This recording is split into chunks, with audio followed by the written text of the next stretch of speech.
안녕하세요. 김철 목사입니다. 자, 오늘은 거룩한 시민학교 교과서인 레위기 말씀을 공부하겠습니다. 레위기는 하나님의 러브레터라고 할 수 있습니다. 예를 들어 한 외국에 있는 자녀가 어머니로부터 편지를 받았는데 사랑한다는 말은 없지만 한국에서 즐겨 먹던 음식들의 정확한 레시피와 어떻게 하면 가장 맛있게 먹을 수 있는지에 대한 음식법들이 정성 들여 빼곡히 적혀 있었다는 것입니다. 그 편지를 본 자녀는 눈물을 흘릴 수밖에 없었을 것입니다. 다른 사람이 보면 그저 레시피에 불과하겠지만 그 자녀에게는 세상에서 가장 소중한 러브레터였던 것입니다. 레위기가 바로 이런 러브레터입니다. 사실 레위기는 이런 인생들끼리의 사랑을 넘어서는 하나님께서 인생들을 사랑하시어 주시는 편지인 것입니다. 정말로 인생들이 용서받고 서로 나눌 수 있고 평화가 있고 또 기적이 있는 우리 인생의 모든 것을 책임질 수 있는 상세한 법이 적혀 있는 사랑의 편지라는 것을 크게 기억하시면서 계속해서 살펴보겠습니다. 레위기는 반드시 읽고 넘어가야 될 책입니다. 레위기는 하나님의 러브레터이자 거룩한 시민학교의 교과서이자 제사장 나라의 교과서이기 때문입니다. 제사장 나라는 레위기에 기록된 시행 세칙들을 통해서 구현될 수 있는데요. 제사장 나라가 잘 구현되면 하나님의 용서, 이웃과 나눔, 민족과 평화가 시행되는 놀라운 나라가 펼쳐지게 되기 때문에 절대로 건너뛰면 안 되는 책이 되겠습니다. 이 교과서를 가지고 레위기 수업 교실이 열리게 되었는데요. 정말 감격적입니다. 이들이 애굽에 살 때는 결코 교실로 갈 수 없게 했습니다. 그들이 노예이기 때문에 지식을 가지면 안 되었기 때문입니다. 그런데 하나님께서 이스라엘 백성들이 성막을 세운 후 시내산을 떠날 때까지 1개월 20일간의 수백 년 동안 그렇게 꿈에 그리던 수업 교실을 열어주십니다. 당연히 학생들은 애굽의 노예 생활에서 해방된 이스라엘 백성이었고요. 교육 목표는 아무나 할 수 있는 제국 시민이 아니고 제사장 나라의 거룩한 시민의 양성이 되겠습니다. 교육 내용을 보면 거룩한 시민의 생활 시행세칙이 되겠고 커리큘럼을 보면 제사 설계, 5가지 제사, 제사장 위임식, 정결규례, 거룩은 사랑이라는 커리큘럼을 포함하고 있겠습니다. 이제 레위기를 통해서 제사의 설계와 시공을 살펴보겠습니다. 설계를 잘못하면 모든 것은 한순간에 무너질 수 있습니다. 그러므로 모든 계산이 가능한 지혜가 없으면 설계란 불가능합니다. 하나님께서 이스라엘 백성과 표면적으로 만나는 것이 아니라 더 깊이 만나기 위해서 놀라운 제사를 설계하시고 시공까지 하십니다. 짐승들이 하나님께 제사하지 않습니다. 그런 것은 설계도 내에 없습니다. 오직 하나님의 형상을 닮은 인생만이 하나님과 더 깊은 만남을 가지도록 설계하시고 시공하신 것입니다. 다시 말해 제사는 하나님께서 인간을 귀찮게 하기 위해서 주신 것이 아니라 공의의 하나님께서 죄지은 인간들을 용서해 주시고 다시 만나 주시겠다는 적극적 표현이고 하나님의 배려이며 사랑인 제사인 것입니다. 구체적으로 제사는 5가지가 있고요. 이 제사의 시작은 누구든지 여호와께 나올 수 있다로 시작됩니다. 놀랍습니다. 첫 번째 제사는 번제인데 제물을 다 불태워 드리는 제사입니다. 생명을 헌신한다는 뜻의 번제가 되겠고요. 두 번째는 곡식을 요리해서 드리는 정성과 재산을 헌신한다는 의미의 소제가 있겠고요. 세 번째는 화목제입니다. 감사한 일이 있을 때에 하나님께 드리고 이웃과도 나누어 먹는 제사입니다. 네 번째는 속죄제인데요. 인생들이 죄를 지었을 때 인간의 한계를 깨달으면서 다시 회복할 수 있도록 하는 것이 속죄제입니다. 다섯 번째는 속건제입니다. 속건제는 하나님이나 이웃에게 해를 가하였을 때 그것으로 끝나지 않고 5분의 1을 더해서 보상하고 회복하는 내용들의 제사 제도가 되겠습니다. 그러니까 마음이 있는데 방법이 없는 것이 아니고, 마음이 있으면, 만약 마음이 있다면 이 5가지 제사로 하나님과 이웃을 사랑할 수 있는 놀라운 장치를 하나님께서 설계해서 주신 것입니다. 이렇게 제사장 나라의 디테일이 잘 세팅되어 있는 곳이 레위기입니다. 제사장 나라는 제사를 가지고 나라를 세웠다는 이야기인데요. 5가지 제사인 번제, 소제, 화목제, 속죄제, 속건제를 통해서 하나님 나라를 경영하셨다는 것입니다. 이 5가지 제사는 반드시 3가지 방법이 충족되어야 하는데요. 첫째는 제물을 들고 나와야 됩니다. 반드시 제물을 들고 나와야 되고, 그리고 둘째로는 반드시 여호와의 이름을 두려고 택한 곳에 와서 언약궤가 있는 그곳에서 드려야 하며, 셋째는 제사장의 도움을 받아야 됩니다. 제사장의 도움을 반드시 받아야만 하나님 앞에 제사자로 설 수 있었습니다. 이렇게 제사장 나라의 5가지 제사는 3가지 방법으로 1500년을 이어갈 수 있도록 설계되었습니다. 그러다가 우리 예수님께서 하늘 지성소인 십자가 위에서 하나님의 어린 양으로서 왕같은 대제사장으로서 단번에 제사를 완성하신 것입니다. 특별히 5가지 제사 중에 화목제를 살펴보면 하나님께서는 화목제를 통해 이웃과의 사랑을 지혜롭게 나눌 수 있도록 설계해 주셨습니다. 소나 양, 염소를 거치는 이 화목제는 하나님께 감사해서 제물을 바치는 감사 제사인데요. 주로 그 시대의 풍요를 누리는 사람, 즉 재력 있는 사람들에 의해 드려졌습니다. 그런데 화목제물의 고기는 하루나 이틀 사이에 다 먹어야 했습니다. 그러니 아무리 식성이 좋은 사람이라도 절대로 자기 혼자서는 소 한 마리를 다 먹을 수 없습니다. 그러므로 이웃들과 나눠 먹어야 처리가 가능했습니다. 우리가 이웃과의 나눔을 무슨 수로 할 수 있겠습니까? 그런데 화목제를 통해서 하나님 앞에 서면서 이웃과의 나눔이 실현되는 놀라운 기회가 주어지게 되는 놀라운 장치가 되겠습니다. 그러면 속죄제는 어떤 제사였을까요? 속죄함 받는다는 말은 첫째로 죄를 씻는다는 것이고, 둘째는 용서받는다는 것이고, 셋째는 회복된다는 말입니다.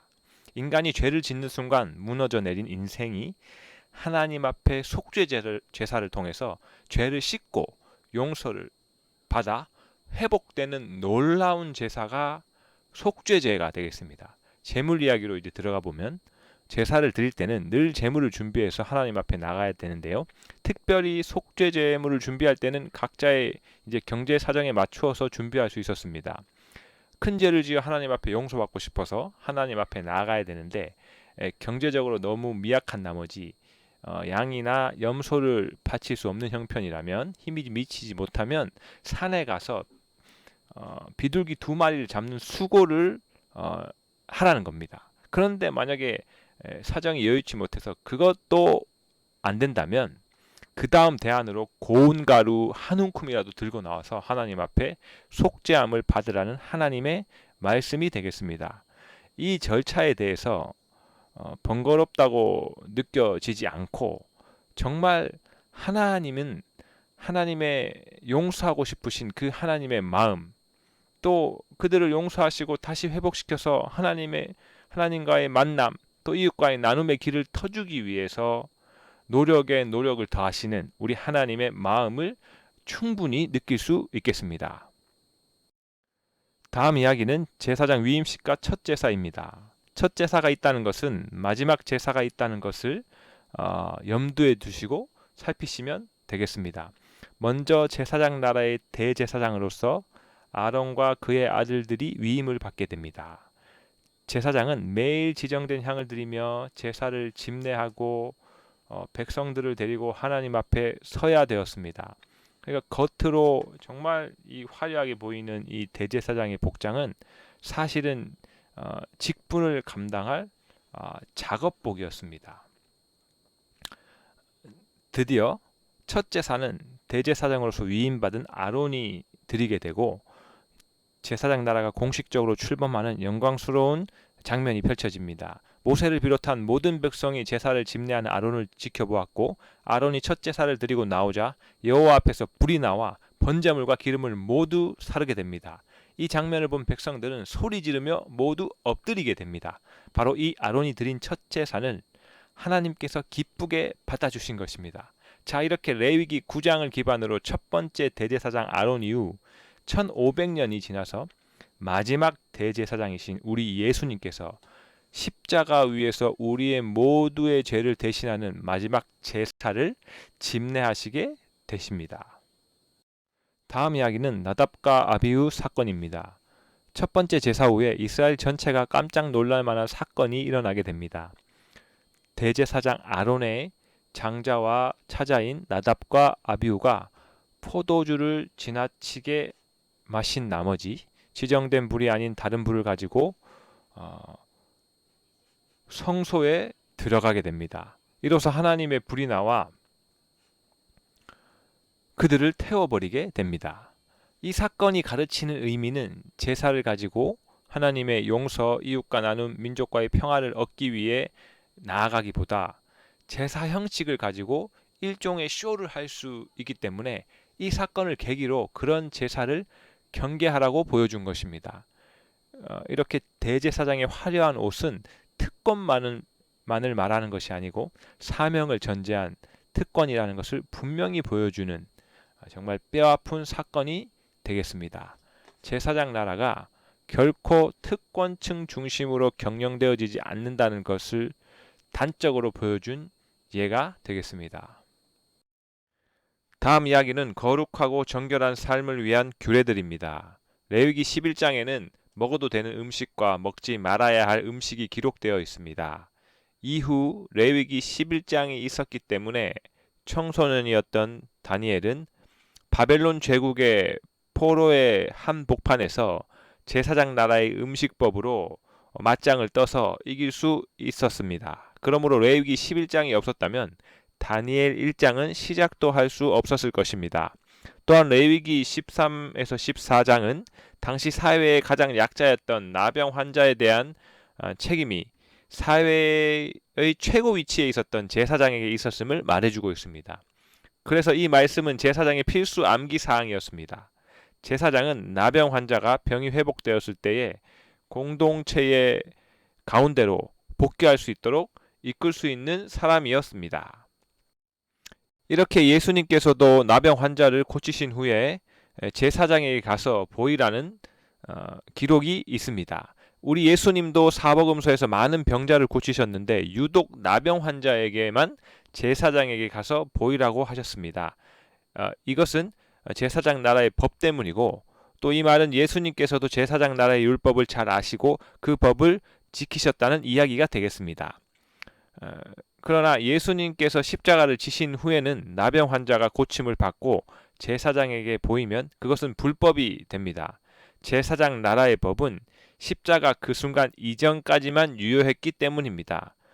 자, 레위기 13장과 14장이 없었으면 우리가 마태복음의 예수님의 이야기가 이해되지 않았을 것인데요.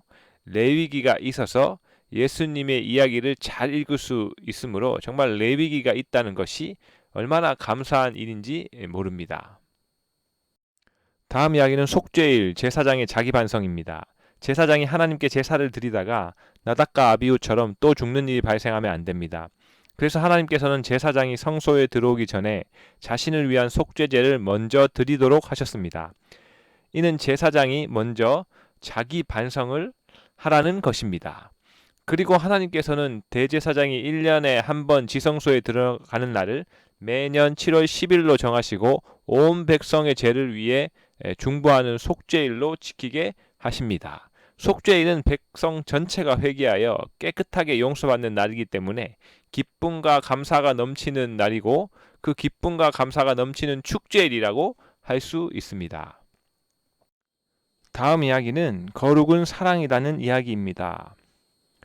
내 이웃을 사랑하기를 내 자신과 같이 하라. 우리가 무슨 수로 그럴 수 있을까요? 놀랍게도 레위기 19장을 보면 이웃을 향한 구체적 실천 항목이 나열되어 있습니다. 놀랍습니다. 이것은 거룩의 진정한 의미를 말해주고 있습니다. 거룩이 그저 흰 옷을 입고 목소리를 거룩하게 깔고 거룩한 포즈를 취하는 것이 거룩이 아니라, 예를 들면 곡식을 거둘 때 반모퉁이 일부를 남겨두라는 겁니다. 우리가 1년 내내 땀과 수고가 들은 그 곡식을 어떻게 남길 수 있나요?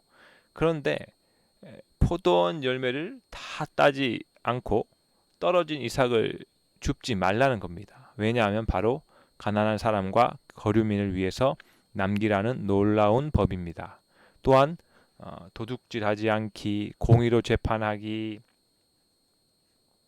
공평한 저울과 추 사용하기, 가난한 자라고 편들지 않기, 세력 있는 자라고 두둔하지 않기 등등, 이웃과 바른 관계를 맺고 유지하며 지켜나가는 것이 바로 거룩이고 사랑인 것입니다.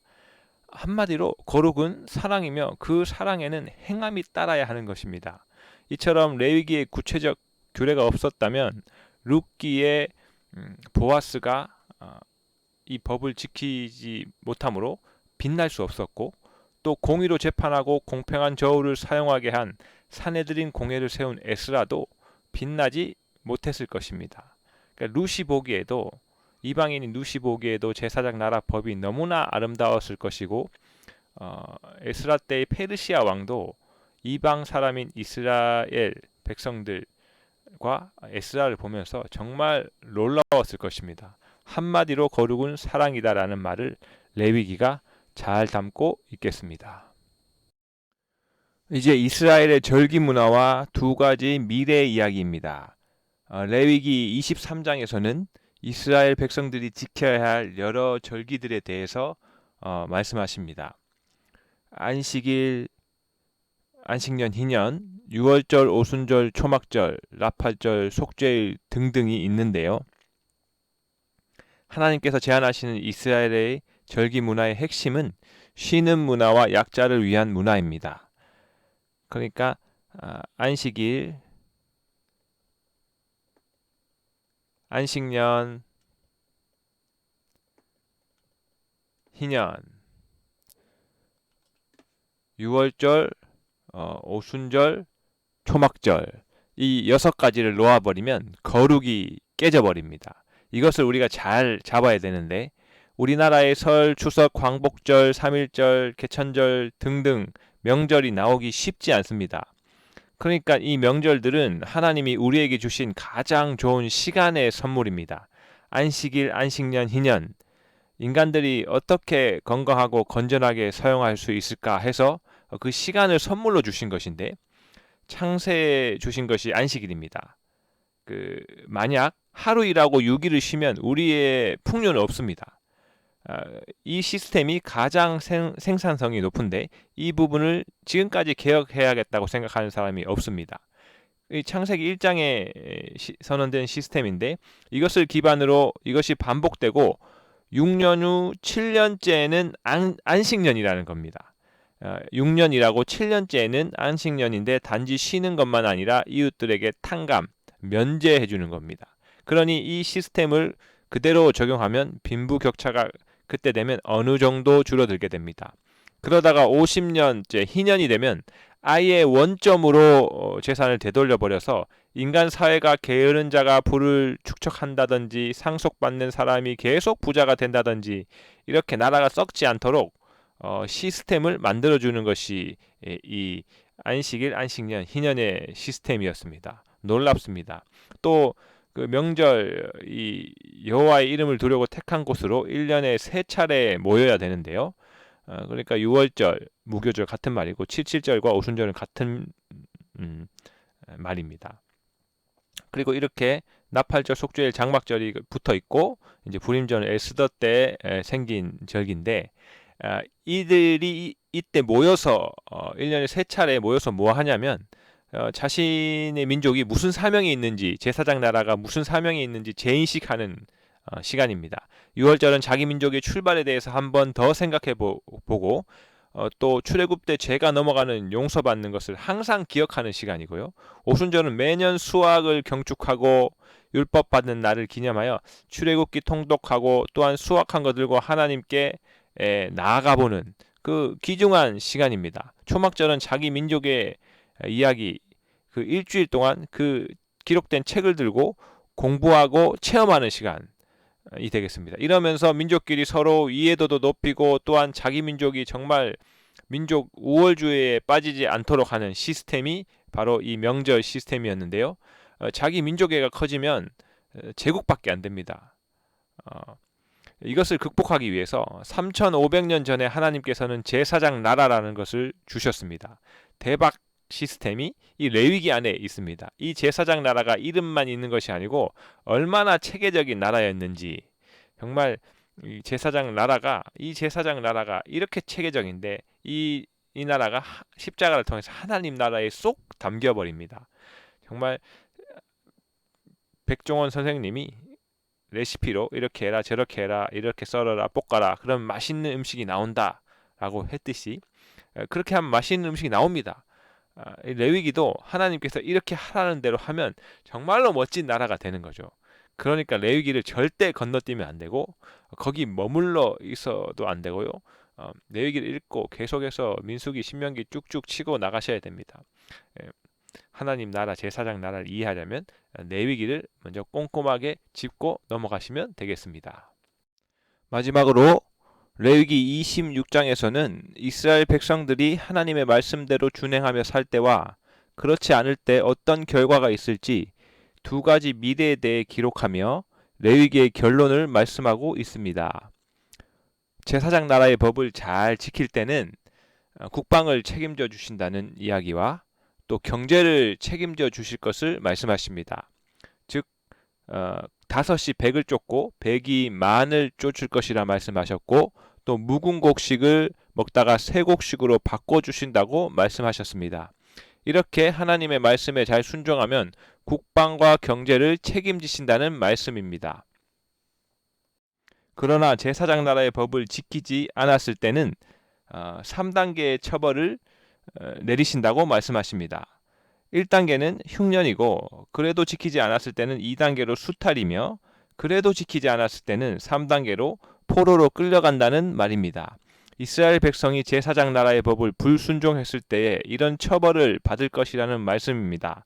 그러나 그들이 만약 죄악을 깨닫고 마음이 낮아져서 형벌을 기쁘게 받으면 다시 하나님이 그들의 조상에게 준 은혜 언약을 기억하시고 그들을 회복하게 하시겠다는 그 은혜의 말씀도 주셨다는 사실을 기억하시면 되겠습니다. 그래서 이때로부터 900년 후에 활동했던 예레미야 선지자는 레위기 26장을 근거로 이스라엘 백성들이 바벨론 포로로 끌려가게 될 것이라 예고하였고 또한 형벌을 기쁘게 받은 후에는 새 언약인 예수님의 새 언약까지 예고할 수 있게 된 것입니다.